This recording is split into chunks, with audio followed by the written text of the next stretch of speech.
Here in Business 001, audio equipment for listening to music at home. A primer on audio systems, 1. 1. Prologue. The audio equipment, that is, studio setup I use for what the Japanese call DTM, is set up to produce, in a word, an honest sound. Footnote. DTM, short for desktop music, is an English word coined in Japan that refers to computer music made on a computer. You can expect that music that is made commercially available will be played in a variety of environments on a variety of sound systems, so it's important to produce the music on a sound system with pure, unadulterated, in other words, honest, sound. The equipment needs to be able to accurately reproduce not only volume, but the more technical aspects of the sound, such as sound image, separation, and depth. You need to be able to discern these sonic variables. On the other hand, at home, where I want to relax, not just listen to music but enjoy it, my sound system is set up to produce a softer sound. Most of the music I try to make on the computer is the 4-on-the-floor variety, but at home I've been listening to more and more jazz records. Regardless of the home setting, I still want to be able to play around and adjust the sound settings, so I use a mix of professional, studio, and high-fidelity consumer, what the Japanese call pure audio, equipment. 2. CD player and turntable. The CD player I use is a Yamaha Pro Use CDS 300RK. What's great about this CD player is that you can play high-resolution files via USB. As for sound quality, you still get that clear, beautiful Yamaha sound, even at this price range. When it comes to turntables, record players, I use Technics, old models for DJing because you need to be able to adjust the pitch, BPM. At home, on the other hand, I use a Denon DP500M. For those who want to go all out, the DP1300MK has even better sound. But if you're like me and you live in a home that's not sound or echo-proofed, the DP500M is more than adequate. I have the output from this turntable going into an Audio-Technica phono preamp, the ATP EQ3, which in turn is connected to a Yamaha MG12XV mixer. Footnote.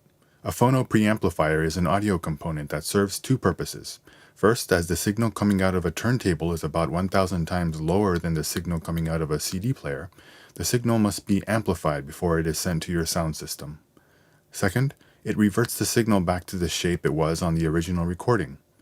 The signal must be modified in order for it to be inscribed onto the space of a vinyl record. 3. Mixer. Yamaha is a manufacturer that makes quality equipment at every level. Their high-end gear is great, and their entry-level models are equally well made. And this mixer is no exception. It provides great bang for your buck. Mixers in this price range often have knobs instead of faders, and phone jack outputs instead of XLR, but the MG12XU is equipped with both faders and XLR outputs, so it gets a silver star. The other great thing about Yamaha mixers is that you can apply a compressor to each channel with the simple turn of a knob. Footnote. A compressor is an audio component that compresses the dynamic range of a signal. In other words, it amplifies quiet sounds and/or reduces loud sounds. Turn up the gain a bit and apply the compressor to give rock or 4-on-the-floor music more oomph. What's more, each channel has a 3-band parametric EQ. For vocal jazz or R&B, raise the mids a bit to bring the vocals forward in the mix. For hip-hop or other music with a powerful kick, use the EQ to turn up the lows. You'll get a realer sound. 4. Speakers.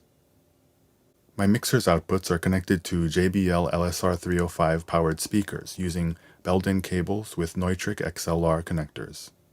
When it comes to the powered studio monitor market, JBL is a latecomer, but the LSR305 is a high-quality, mature option. JBL's done a great job. As studio monitors, the speakers provide good imaging and resolution, while also producing a sound that is quintessentially JBL. What is quintessentially JBL, you may ask? Speakers that have the ability to reproduce jazz with its soul intact. Footnote. Studio monitors are loudspeakers that are used in a professional recording studio. The speakers have been designed to produce relatively flat, linear, phase and frequency responses, and thus reproduce audio accurately. 5. Cables. Unfortunately, my CD player doesn't have an XLR output. It only has RCA output. So, I use a custom order Belden RCA to XLR cable to connect it to my mixer. I use a custom order Belden RCA to RCA cable to connect the turntable to the phono preamp, and a custom order Belden RCA to phone cable to connect the phono preamp to the mixer. The reason I made it a point to order custom Belden cables is because I wanted that Belden purity. The cables don't color the sound at all. Seeing as how I have Yamaha and Denon, Japanese manufacturers, at the front end of my setup and JBL, an American manufacturer, on the tail end, I figured I needed American-made Belden cables to bring it all together in a well-balanced fashion. Footnote: if you're not looking to custom order, there's a range of cable makers to choose from. I recommend Kanare. I'll post a more in-depth overview of the different characteristics of cables by manufacturer another day. 6. Record player needles and headphones. As for needles, I use a Japanese-made Audio-Technica AT33EV for listening to instrumental jazz, and an American-made Shure M44G for R&B and jazz vocals. When I listen to music at night, I use AKG K271 Mark II headphones, which have a flat sound profile. And here too, I've replaced the original cable with a custom-ordered Belden one.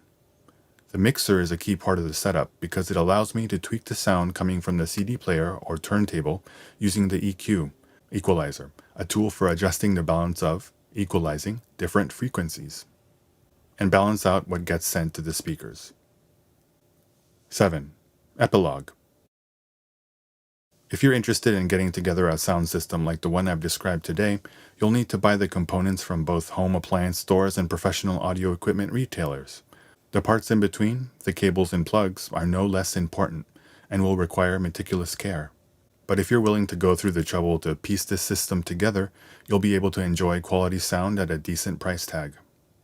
And if you take the time to figure out how to make the most of the EQ on the mixer, you'll be able to find the sound that is, well, music to your ears.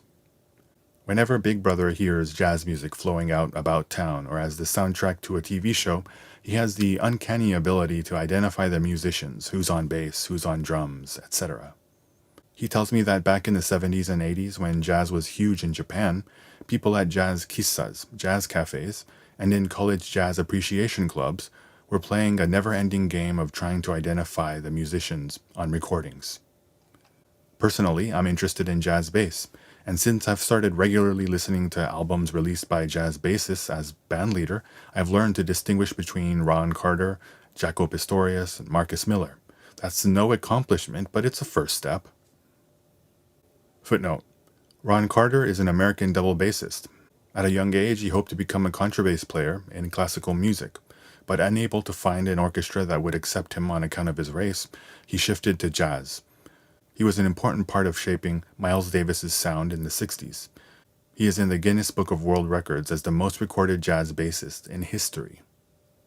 Footnote: Jaco Pastorius was a bassist and composer and is considered one of the greatest electric bassists not only of jazz fusion but of all time. He is remembered for his innovative and game-changing technical skill and a style and stage presence that treated the bass as a lead instrument. Footnote: Marcus Miller is an American bassist, multi-instrumentalist, music producer, composer, and arranger. He has mostly worked in the jazz fusion genre, bringing with him R&B, funk, and a range of other influences. He is known as a greatly influential slap bass player. Gear in Business 001. Audio equipment for listening to music at home. A primer on audio systems, 1.